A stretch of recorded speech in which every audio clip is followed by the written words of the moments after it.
What is going on, you guys? Ryan from Wadfix here. I may sound and even the camera might look a little bit different, and that's because I'm trying this video out on my brand new Galaxy Note 8. I just got this phone as of the time that this will be up a couple days ago, and I'm really loving it so far. The pictures are much better than my old one, so we're going to see how the video works because I haven't messed around too much with it. But, of course, creeping up around the corner is No Mercy, the Raw exclusive pay-per-view, and at first I was thinking about it, not really looking forward to most of it, but there are actually a handful of matches that have potential to be really good. Of course, the John Cena-Roman Reigns feud is the highlight for me on this show, and you also have Lesnar and Strowman, which I know a lot of people are looking forward to.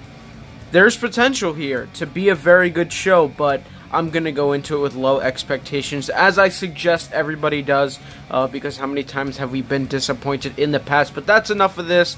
I don't know if there's anything on the kickoff. To be honest, I don't care enough to do a prediction, but I'll just say the good guy wins that one, whoever it is. And we'll go ahead and jump into the first match. The Miz will be defending his Intercontinental Championship against the son of Kurt Angle. And yes, I am going to introduce him like that every time I mention him, just like the last episode of Mail Call, Jason Jordan. Now, in the past couple of weeks, The Miz has honestly got my interest. He's been doing a great job on the microphone. He's just been doing a great job overall for a pretty good amount of time. I don't usually give him props, but I will for this. And Jason Jordan as well had two very good matches with John Cena and, of course, Roman Reigns. He's been featured way more prominently than before, and I'm glad they're doing that. And with the way they've been featuring Jason Jordan, I think it only makes sense for them to change hands of the title, and I think Jason Jordan will become the brand new Intercontinental Champion. Jason Jordan has a lot of potential. He has already proven himself in the ring. He is really great in the ring and can put on great matches. A lot of people do question his, I don't know if it's charisma or just work on the microphone, but again, he's still young. He has plenty of time to improve, and I'm sure he will. He is very good. I honestly wouldn't be surprised, though, if Miz did keep the title and maybe they're holding off on somebody bigger. But I'm going to say Jason Jordan gets the victory and becomes the brand new Intercontinental Champion. Then the Raw Women's Championship is on the line as Alexa Bliss defends her title in a fatal five-way against Nia Jax, Emma, of course Alexa is in the match, she wouldn't be defending it against herself, and the recently added Bayley, who returned this past week on Raw. I think Nia Jax is going to get the victory, and that seems to be the consensus of what most people think, and she'll probably end up pinning Emma, which is why a lot of people think she's in the match, and I could definitely see that happening, and they could be going forward, maybe with Alexa and Nia, but it's pretty interesting that they just brought Bayley back to Raw, and now you have Asuka, who's going to be debuting soon, so I'm not sure where she fits into the picture. Maybe Asuka goes on to defeat Nia Jax for the title, if they're going to put her in that position right away, which I'd imagine they will, considering how dominant she was in NXT.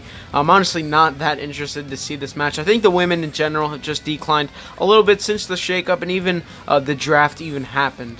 There's certainly been some highlights, but there's been mostly a lot of the same old stuff with the women where they get 5 minutes and, you know, that's really it. But I say Nia Jax becomes the new Raw Women's Champion. Then we have the Cruiserweight Championship, where Neville will be defending his title against Enzo Amore, and it really does pain me to say this, and I think for the past couple of predictions I have been saying the title is going to change, but I think it's going to happen again, and I think Enzo is going to beat Neville. I don't think he's going to pin him clean 1, 2, 3. Maybe it'll be some sort of weird finish where it's a roll-up and his foot's on the ropes or something like that, but I think either way, Enzo Amore, unfortunately, yes I do say unfortunately because I'm honestly not the biggest fan of Enzo as himself, will become the new Cruiserweight Champion.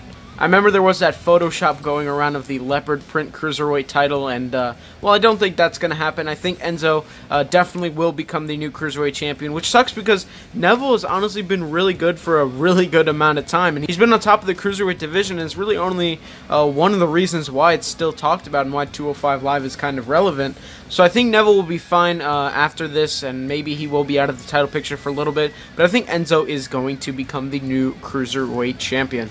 We then have a singles match between Finn Balor and Bray Wyatt. I thought their SummerSlam match was pretty good, and I was looking forward to it, but I'm not sure if it's Bray Wyatt, but I just am no longer interested to see this, but it is happening again, of course. Bray Wyatt cost Finn Balor the shot, I believe, at the Intercontinental Championship when Balor was in that Battle Royal, and he came in and eliminated him. So I guess that's sort of the fallout of this, and I think Finn Balor will win and beat Bray Wyatt again on pay-per-view.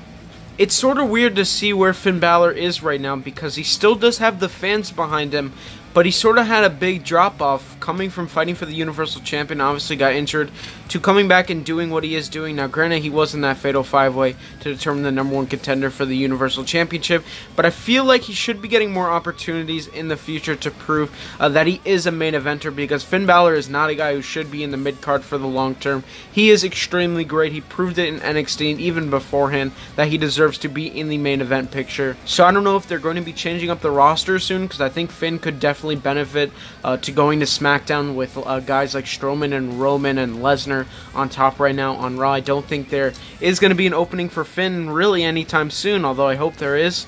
But we'll see what happens with him. You know, I still love the guy. A lot of people do, but he has just sort of fallen off in terms of where he is on the card, and hopefully he can get back to that main event picture soon. And same for Bray. I like Bray. I mean, I was very excited when he won the WWE Championship, even though he did beat AJ, which wasn't the greatest thing in my opinion, and then went on to have that awful feud with Randy Orton. But Bray's another one I consider a young talent who he's gotten the opportunity before and it really hasn't worked out, and I don't think it's too late for Bray to salvage his career, although certainly done a lot with him that people aren't the hugest fan of. But again, going back, sort of went off topic a little bit, I think Finn Balor is going to win. Then we've got the Raw Tag Team Championships on the line as Seth Rollins and Dean Ambrose, 2/3 of the Shield, will defend their titles against Sheamus and Cesaro, or The Bar as they are known.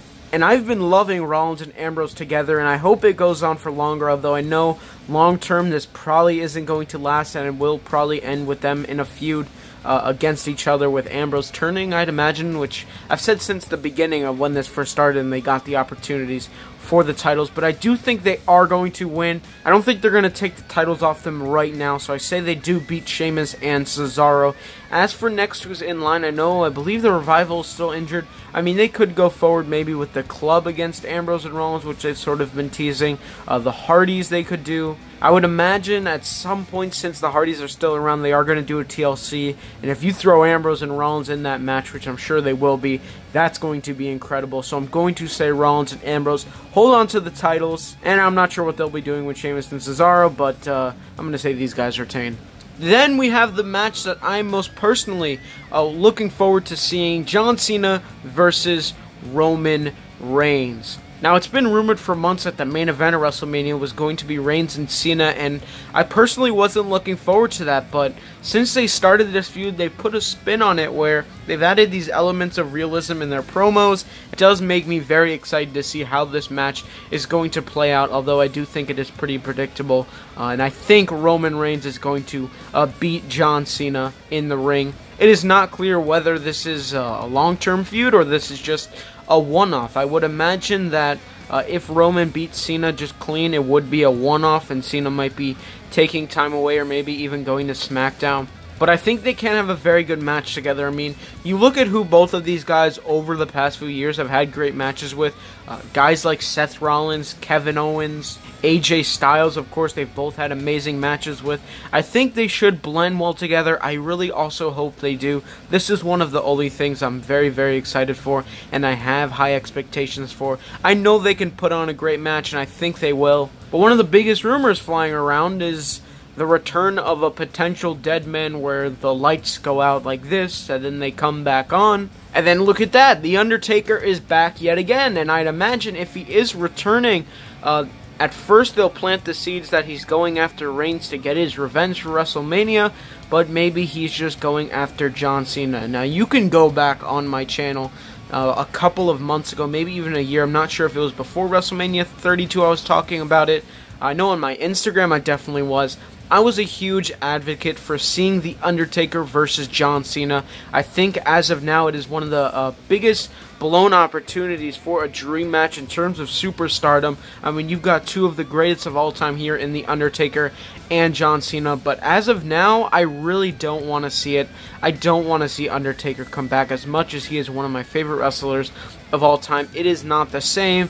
He is not in the same condition. He has not had a really great match, in my opinion, since maybe WrestleMania 29, although I did enjoy some of the Lesnar and Undertaker matches, like the Hell in the Cell one, but he really really hasn't had that sort of Undertaker great match since the match with CM Punk. And I don't know if it's going to work with Cena in their stages of their careers. Again, I love Undertaker, but it's time to call it quits. I hope this rumor is just made up and it is stupid, and it is just between Cena and Roman, and that is all. Now we have the main event, where Brock Lesnar will be defending his Universal Championship against Braun Strowman. I don't think it's cheating to think about or to look at rumors, because I think there is a rumor going around that Lesnar could be off television for the next potential 4 months, and he's been on TV a lot the past couple of months. Whenever he came back after WrestleMania, he's been on TV actually quite more frequently than I think he ever has since he returned. Seems like every other week he is on Raw. But if he's going to be off TV for 4 months, there's no way he can be the Universal Champion and not defend his title for that long. I mean, I think a month is pushing it. 2 months they've done before, but 4 months, even 3 if it is, I don't think that can happen. And if that's the case, I'm inclined to believe that Braun Strowman will become the new Universal Champion, which is kind of crazy to think, because you think about how much time Lesnar has been the Universal or WWE Champion these past couple of years. He has really taken away a lot of years from a bunch of young guys. And, you know, I am a fan of Brock Lesnar, but the people who boo John Cena and the guys who boo Roman Reigns really should be booing Lesnar if you want to talk about taking away spotlight. Because there could have been so many young guys who could have held the title at different times, but Lesnar has really hogged up a lot of that time, especially being away from TV when guys like Roman Reigns, Braun Strowman, Samoa Joe could have been holding the title and defending it on TV and the pay-per-views every single month. But again, I'm getting off the point here. If he's going to be away for this long, I think Strowman will become the Universal Champion.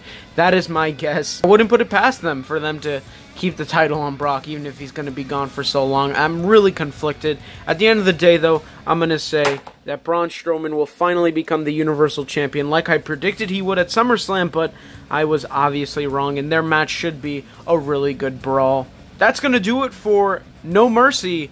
Again, these two main events, as they like to put it, even though there is only one main event between Roman and Cena and then Strowman and Lesnar, have potential to be some really fun things. So I'm looking forward to that. The rest of the card isn't too terrible. Tag match should be solid. Finn and Bray should be pretty good. But that is all. So I hope you guys enjoyed the video. If you did, make sure you leave a like. Subscribe if you haven't already. What are you waiting for? And as always, stay tuned to the next one.